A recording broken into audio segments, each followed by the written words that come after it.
हाँ बच्चों, तो अभी हम पढ़ रहे थे कि इनमें से कॉमन 2s लिया तो 2s माइनस 1, इधर कुछ भी कॉमन नहीं आ रहा, मतलब 1 कॉमन है। कॉमन का मतलब किससे भाग नहीं जा रहा है, तो 1 से भाग जाएगा, तो -1। तो इन दोनों में से हमने क्या करा बच्चों, 2s माइनस 1 बाहर निकाला, तो इधर बचा 2s और यहाँ बचा 1। ये पोलिनोमियल पीएस के फैक्टर हुए। अब इसके जीरोज निकाल रहे हैं, तो जीरोज ऑफ पोलिनोमियल पीएस। तो अभी आपको इससे पहले जीरोज यानी इन दोनों को जीरो के बराबर रखेंगे, तो when 2s minus 1 is equal to 0, तो यहां पर क्या हो जाएगा बच्चों, this implies 2s minus 1 is equal to 0, तो 2s इजकल टू 1, तो s इजकल टू 1/2 एक 0। दूसरा, व्हेन ये भी सेम दूसरा केस भी वही है, तो यहाँ से 2s is equal to 1, s is equal to 1/2, दोनों सेम 0। यानी जब कर्व बताया था आपको, तो पोलिनोमियल यहाँ पर पैराबोला इस प्रकार का बन रहा है, एक ही जगह 1/2 पे, मान लो ये 1 है तो 1/2 पे इंटर रिपीटेड रूट है, इसको बोलते हैं रिपीट। ये अपवर्ड है क्योंकि यहाँ पर कोफिशिएंट क्या है, पॉजिटिव है, ए पॉजिटिव है, ए पॉजिटिव है तो अपवर्ड पैराबोला। ठीक है, इसी में अब रिलेशनशिप वेरीफाई कर रहे हैं, है ना। तो फर्स्ट आता है sum of zeros, sum of zero. क्या लिखना बताया था सम ऑफ जीरो के लिए, alpha plus beta equal to minus b/a। तो अल्फा का मान, इसको ये अल्फा हो गया 1/2, और यह बीटा भी क्या सेम वही 1/2, तो 1/2 प्लस 1/2 इक्वल टू माइनस, अब कोफिशिएंट b देखते हैं यहाँ पर, तो कोफिशिएंट b क्या है, -4, और a क्या है, a है +4। तो ये 1/2 आधा और आधा मिलके क्या हो गया 1, और ये -4 + 4 माइनस माइनस प्लस 4/4, ये भी 1 हो गया। तो LHS इक्वल टू RHS, ये वेरीफाइड हो गया यहाँ पर आपका, है ना। सेकेंड, इसी में रिलेशनशिप वेरीफाई कर रहे हैं, किसके लिए कर रहे हैं, product of zero, product of zeros, product मतलब मल्टीप्लाई कर रहे हैं। तो ये आपको बताया था ये किसके इक्वल होता है, C/A। अब कोफिशिएंट और ये दोनों बराबर आ रहे हैं कि नहीं, तो इसको चेक करते हैं, ये 1/2, ये भी 1/2। तो अब C का वैल्यू देखते हैं, यहाँ पर C का वैल्यू कितना है बच्चों, इसमें 1, A है 4, B -4, C 1, तो C का वैल्यू है 1, A का वैल्यू है 4, तो 1/4 इधर आया, इधर भी 1/4, LHS इक्वल टू RHS। तो आपका ये वेरीफाइड हो गया, ठीक है प्यारे बच्चों। नेक्स्ट क्वेश्चन है 6x² -3 -7x, है ना। तो आपको मैंने बताया था कि जब भी क्वेश्चन हो वो स्टैंडर्ड फॉर्म में और ऑर्डर में होना चाहिए। तो ऑर्डर क्या है, x² के बाद x आना चाहिए और फिर कांस्टेंट टर्म आना चाहिए। तो ये अभी ऑर्डर में नहीं है, अगर हम सवाल करेंगे तो गलत हो जाएगा हमारा, तो पहले ऑर्डर में बदलेंगे। तो 6x² -7x -3, ये अब ऑर्डर में हो गया। अब इस सवाल को हल कर रहे हैं, तो क्या करा, x² का कोफिशिएंट और कांस्टेंट इन दोनों का मल्टीप्लाई किया, तो 6 × 3 तो क्या हो गया 18 के फैक्टर करें हमने, 2 से दिया फिर 3 से दिया, ठीक है। तो 18 को हम क्या लिख सकते हैं, 2 × 3 × 3। अब इसके दो टुकड़े करना है आपको, तो एक तो हुआ ये 3 × 2 = 6 और 3, और दूसरा तरीका अगर करें तो इन दोनों को लिए तो 2 और 9। हमको 7 चाहिए। स्प्लिटिंग ऑफ मिडिल टर्म का मतलब हुआ ये चीज लाना है, 7x लाना है इनके फैक्टर करके। तो 7, इससे 7 नहीं बन रहा है, इससे 7 बन रहा है। तो 7 कैसे बन रहा है? 9 माइनस 2, तो 7 आ गया। तो 7 x है, तो यहाँ पर भी x लिख दिया हमने। तो 7x को हम क्या लिख सकते हैं? 9x minus 2x। तो यहाँ पर ध्यान देना आपको, 6x² माइनस, और यहाँ ब्रैकेट लगाना। ये साइन से कुछ नहीं लेना देना अभी हमको, ये ध्यान रहना है। इस बीच वाली टर्म जो है ये पॉजिटिव, इसको क्या लिख रहे हैं? तो इसको लिख रहे हैं 9x माइनस 2। ये तरीका इसलिए बता रहा हूँ कि आपसे गलती नहीं होगी, आप बिंदास होके सवाल करते चले जाएंगे, आपको कहीं कुछ देखना नहीं है, सोचने की भी ज़्यादा ज़रूरत नहीं है। तो माइनस 9x, ब्रैकेट हटा रहे हैं, तो ये प्लस है तो माइनस, ये माइनस है तो प्लस। अब फिर इनमें से कॉमन ले रहे हैं। कॉमन लिया बच्चों तो क्या आया?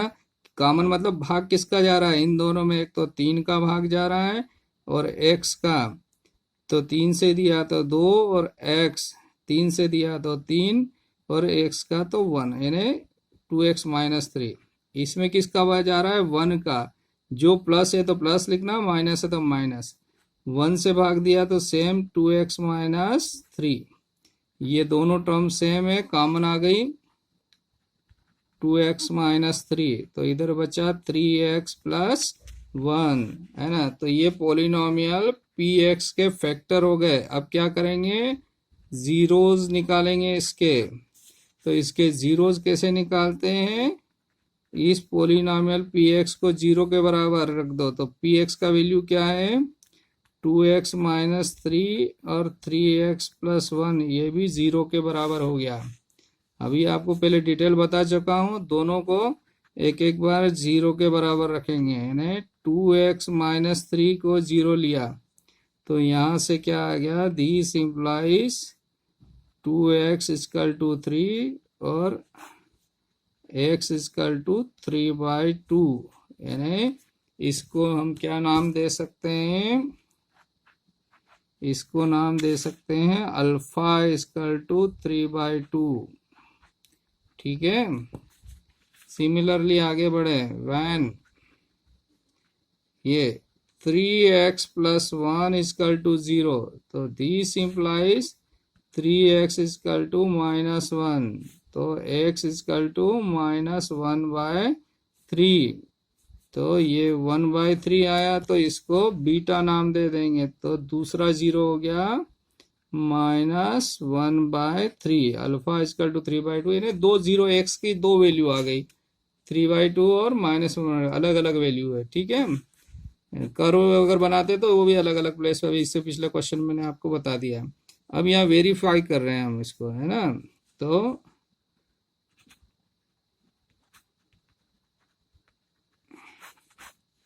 वेरिफिकेशन में फर्स्ट क्या लिया था? Sum of zeros. Sum of zero क्या लिखते हैं? अल्फा प्लस बीटा बराबर माइनस b/a। अब अल्फा का मान कितना है? 3/2 प्लस बीटा का मान है minus 1/3 is equal to minus B का वैल्यू देखते हैं। यहाँ पर बी का वैल्यू है -7 और ए का वैल्यू 6। इसको सॉल्व करा तो एलसीएम लिया तो इसका 6 आ गया। 2 से डिवाइड किया 3 3 3 9, फिर ये माइनस हो जाएगा। 3 से डिवाइड किया 2 बार, 2 का इसमें मल्टीप्लाई किया 2, इधर बचा माइनस माइनस प्लस 7/6, इधर भी हो गया 7/6, 7/6। LHS इक्वल टू RHS, ये वेरीफाइड हो गया आपका सम ऑफ जीरो। सिमिलरली क्या करेंगे बच्चों? प्रोडक्ट ऑफ जीरो को वेरीफाई करेंगे। प्रोडक्ट ऑफ जीरोस, तो प्रोडक्ट ऑफ जीरो का क्या फार्मूला बताता? अल्फा इंटू बीटा बराबर C/A।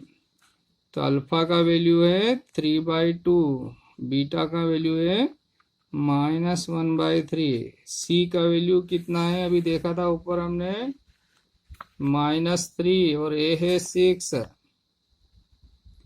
और ए क्या है 6।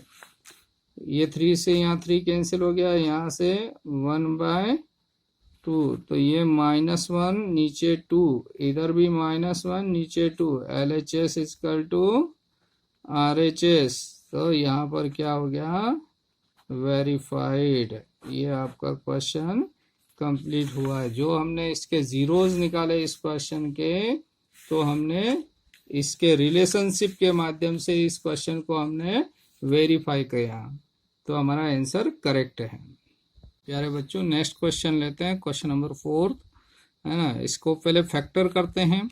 तो फैक्टर करने में हमेशा ध्यान देना है कि अगर कुछ कॉमन आ रहा है तो सबसे पहले कॉमन ले लो।